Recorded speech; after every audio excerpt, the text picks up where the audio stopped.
உலகம் முழுவதும் கொரோனா தடுப்பூசியை திரும்பப் பெறுவதாக ஆஸ்ட்ராஜெனகா நிறுவனம் அறிவிப்பு. வணிக காரணங்களுக்காகவும் தடுப்பூசியால் வெகு சிலருக்கு பாதிப்பு ஏற்படுவதால் திரும்பப் பெறுவதாக தகவல்.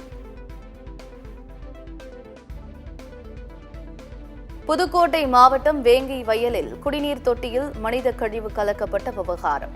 நீதிமன்ற உத்தரவுப்படி 2 பெண்கள் உட்பட 3 பேருக்கு சென்னையில் குரல் மாதிரி பரிசோதனை நடைபெறுகிறது.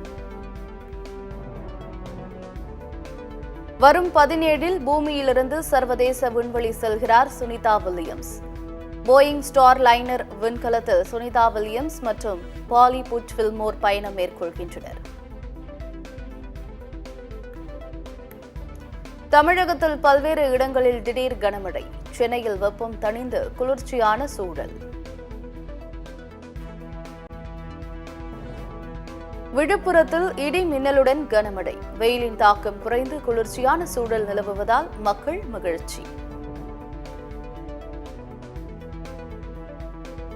வேலூரில் கொட்டி தீர்த்த கனமழையால் வீடுகளுக்குள் புகுந்த தண்ணீர். வீட்டிலிருந்து பொருட்கள் சேதமடைந்ததால் மக்கள் அவதி.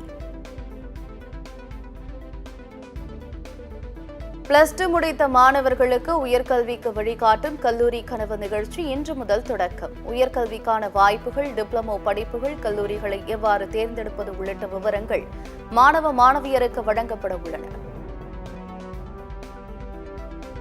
பாஸ் பெற்று நேற்று ஒரே நாளில் நீலகிரிக்கு படையெடுத்த 3951 சுற்றுலா வாகனங்கள். பாஸ் நடைமுறை நேற்று அமலுக்கு வந்த நிலையில் ஜூன் 30ஆம் தேதி வரை பாஸ் நடைமுறை அமலில் இருக்கும் என அறிவிப்பு. புதுச்சேரி ஜிப்மர் மருத்துவமனையில் மருத்துவமனை வளாகத்தில் மருத்துவ கழிவுகள் கொட்டப்படுவதாக புகார்.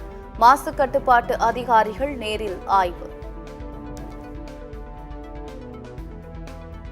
சென்னை விமான நிலையம் முதல் கிளாம்பாக்கம் வரையிலான மெட்ரோ ரயில் திட்டத்திற்கு ஒப்புதல். கிளாம்பாக்கம் வரையிலான மெட்ரோ ரயில் திட்டத்திற்கு உயர்நிலை ஆணையம் ஒப்புதல் வழங்கியுள்ளது. ரஷ்யாவுக்கு இளைஞர்களை கடத்தி வலுக்கட்டாயமாக நாட்டு ராணுவத்தில் சேர்த்த விவகாரம். ரஷ்ய ராணுவத்தில் சேர்க்க உதவிய குமரி, கேரளா, மும்பையைச் சேர்ந்த 4 பேரை கைது செய்தது சிபிஐ. பிரேத பரிசோதனை அறிக்கை மற்றும் தடயவியல் சோதனை மூலம் காங்கிரஸ் நிர்வாகி ஜெயக்குமார் கொலை செய்யப்பட்டது உறுதியானது. கொலையில் கூலிப்படைக்கு தொடர்பு உள்ளதா என்ற கோணத்தில் மதுரையில் தனிப்படை போலீசார் ரகசிய விசாரணை. புதுச்சேரியில் கலை, அறிவியல் உள்ளிட்ட உயர்கல்வி படிப்புகளுக்கு இன்று முதல் விண்ணப்பிக்கலாம். தொழில்முறை படிப்புகளுக்கும் இணையதளம் மூலம் விண்ணப்பிக்கலாம் என அறிவிப்பு. மாணவிகளை தவறான பாதைக்கு அழைத்த வழக்கில் 10 ஆண்டுகள் சிறை தண்டனையை எதிர்த்து நிர்மலா தேவி மேல்முறையீடு. சென்னை உயர்நீதிமன்றம் மதுரை கிளையில் இன்று விசாரணை. 5வது முறையாக ரஷ்ய அதிபராக விளாடிமிர் புட்டின் பதவியேற்பு. வலுவான எதிர்க்கட்சி இல்லாததால் தேர்தலில் தொடர்ந்து வெற்றி.